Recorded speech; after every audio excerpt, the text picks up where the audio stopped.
to the Inspector General of Police to ask him to provide security. Okay. We attached the clips, translated. He was speaking in Kisomali in front of the President, the Commander-in-Chief of the Armed Forces, threatening violence when the President is there. And when the President rose to speak, he said nothing.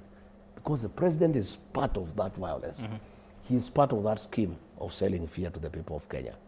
We are not only going to Garissa, we'll go to Mandera, we'll go to Ajia, we'll go to Marsabit, we'll go to Isiolo, we'll go to every part of this country and liberate Kenya. And by them trying to stop us, it will only light the flame of freedom and liberation in that part of Kenya. Okay. And for a long period, the people of northern Kenya have been stifled from getting information. There is no development going in northern Kenya. Since the advent of devolution, over 1 trillion shillings have been expended in that part of Kenya, but there's nothing to show for it. There are no schools, there are no roads, there's no electricity, there's nothing. The MPs, the governors, they live in Nairobi, the MCAs. In fact, when William Ruto was there, he left with the MPs from Mandera and came back with them. They live in Nairobi. They put up malls, they put up flats. All the money for the development of northern Kenya has been stolen. Okay. And William Ruto was saying that it has been like that since independence. It is under your watch that you are allowing these leaders to steal from the people of northern Kenya. Okay. Why Aden Duale would like to stop us from going to Garissa and Wajir and Mandela?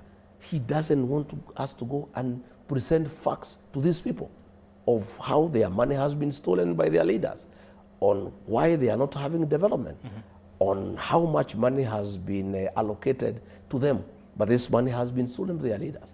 But I want to tell Aden Duale, you are late. You cannot stop us from going to Garissa. You cannot stop us from going to Mandera. You cannot stop us from going to Wajir. The people of northern Kenya are Kenyans. They deserve to hear from leaders who are truthful and who care for them. The people of northern Kenya have invited me to go to Garissa, to Wajir, to Mandera. Garissa, I'm coming. Wajir, I'm coming. Mandera, I'm coming. And the people of those areas will protect me. They'll protect me the way the people of Kikuyu protected me, the way the people of Nakuru protected me.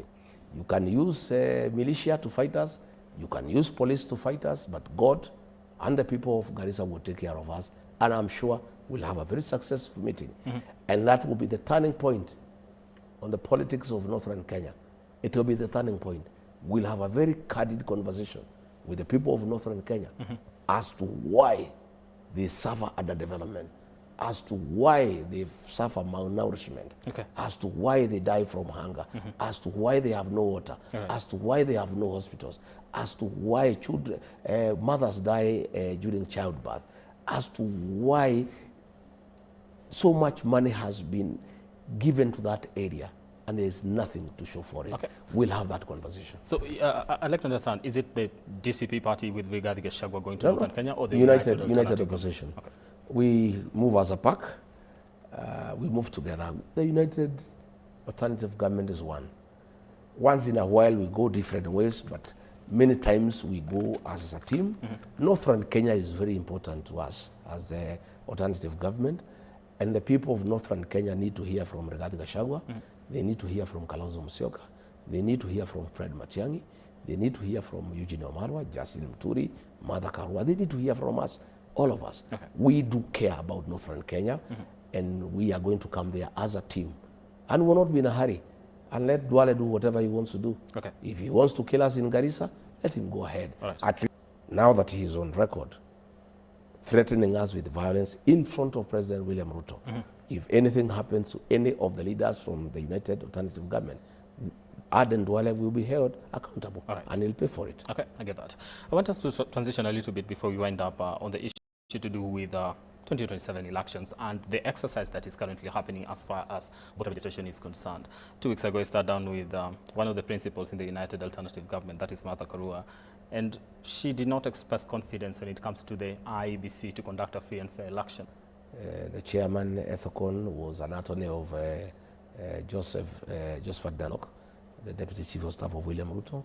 He has been having meetings with Akina Sudi and Akina Ntutu in Serena Mara and others. He has been refusing to meet us. He has refused. We set up teams to start interrogating the process. What kind of feedback have you gotten when you tried to have a sit No, down? we went to see him and he was very warm, but after that he was summoned by William Ruto and told to stop engaging us. But we'll force the engagement. The people of Kenyans will force engagement. If they don't make the process right, we'll ask Kenyans to occupy IBC across the country. What conversation do you want to have with the chair? On the process, we want to discuss the process, the IT system, the voters register. We want to agree how it will be audited. We want to know why they are not having enough machines to register people. We want to discuss the process. The process of elections is as important as the outcome. So we want to walk along because we are stakeholders, but he is a face if he doesn't want to engage us. We are going to force that engagement. If he doesn't want to meet the principals, we will go to IBC with the people of Kenya. We'll go there, all of us. We'll walk there with the agencies and everybody. And we'll ask them to occupy the IBC offices across the country. Nobody can steal an election from the people of Kenya. The people of Kenya have made a very serious decision of the kind of government they want. And IBC will not stop the people of Kenya of getting the government that they want. They will be forced to do things the right way by the people of Kenya. So let them, we are going to write, we have written to them, we have asked for a date to go and meet them. If they don't, we'll go there with the people of Kenya. Okay. Yeah. You will have a conversation, of course. However, right now, do they give you the confidence that they can actually do a free and fair election if elections were to be held today? Let me assure the people of Kenya that it is very difficult to steal an election. When election rules were changed that votes are counted at the polling station, it became almost impossible to actually steal an election. What we need to do is invest a lot in quality agents to make sure there is no monkey business. But we'll work on the process. I'm sure it's doable.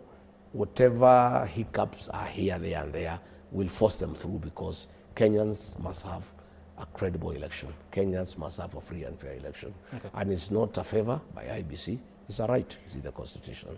We'll engage IBC, and if push comes to shove, and they are unwilling to engage us as principals of the alternative government, we'll enlist the support of the people of Kenya in forcing them to have a conversation with us. All right. In forcing them to have a conversation with you, of course. I want to look at the zoning conversation that is happening across the country. You are part of a coalition or united alternative government that has so many political parties within that. Do you engage in a conversation where you would actually consider zoning so that one party gets to clinch a particular seat? I don't believe in it.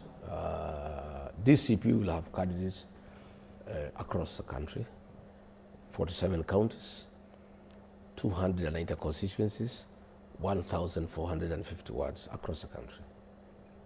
But in major town centers like Nairobi, where the political dynamics are quite complicated in terms of regional and ethnic composition and party loyalties, obviously there is a need to avoid friendly fire. So I believe I'm willing to have conversation with the fellow principals around Nairobi and Mombasa. I'm willing to have conversation around Nairobi and Mombasa. Again, between parties that are working together. For example, I have a very good relationship with Wiper. We would have some concessions, but on a friendly basis. No coercion, no rules, nothing. Not the kind of thing we are having between UDA and ODM, threatening this and that. That's not a very healthy political marriage because it's based on deception. William Ruto is calling ODM, and I warned them that he'll destroy ODM, and he has succeeded. ODM was a strong political party. They will be lucky to get 20 seats across the country because William Ruto has destroyed ODM.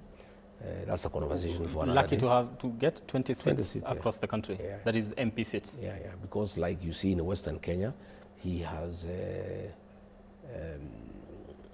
enticed through monetary benefits MPs from ODM to move to UDA. He is doing the same in the Coast region, and that was predominantly, an ODM zone. Okay. In Nyanza, he has put parallel candidates at the UDA through PS Remodomolo, who is having a lot of money, and he is sponsoring candidates against Raida's MPs. There are MPs who stood with Raida for all the years, and Remodomolo, sent by Ruto, has recruited opponents of those MPs, and they have serious money from the state. Again, Raymond Omoro has developed a very serious capacity for goonism in Nyanza. Those are the goons that will be utilized to make sure that the original ODM characters are nowhere. And that is what will happen. They are trying to say this and that, but that is the truth. They have been outfoxed, and Ruto has cornered them. You know, he tried to do the same with the mountain, to divide the mountain. I refused. I was very firm. That's why he has a lot of problems with me. He wanted to divide Mount Kenya east and west. I said no. Okay. It cannot happen. He wanted to use Akina Ichung'wa to make Kiambu out of the mountain. I said no. The mountain is one. We'll have one basket, one vote. But he has succeeded in dividing ODM, and actually he has made now ODM a Luo party. You know, he has made sure that the coast is gone, western is gone.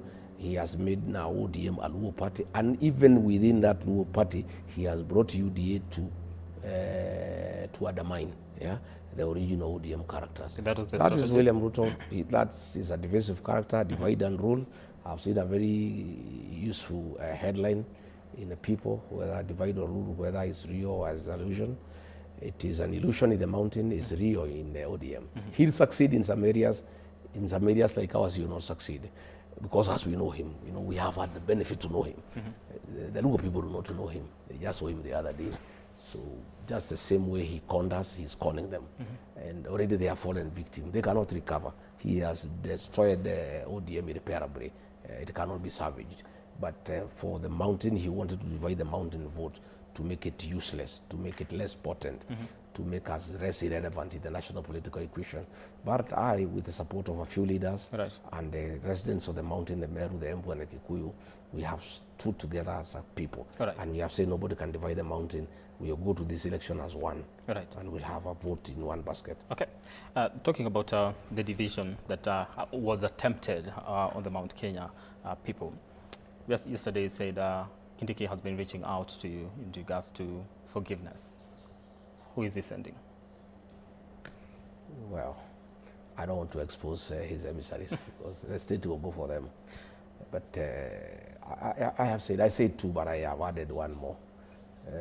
Dividing the mountain, I cannot forgive him. I am very, very, very, very angry with anybody who tries to divide the mountain, because our unity is our strength, is our future, is our relevance. Without a united mountain, we are nobody in this country. So anybody who tries to divide the mountain is an existential threat to our very existence as a people. So anybody who tries to do that will meet my wrath. And that's why I am on Kindiki, because he's the one, and CS Ruto has been using to try to divide Mount Kenya east and west. I cannot allow him.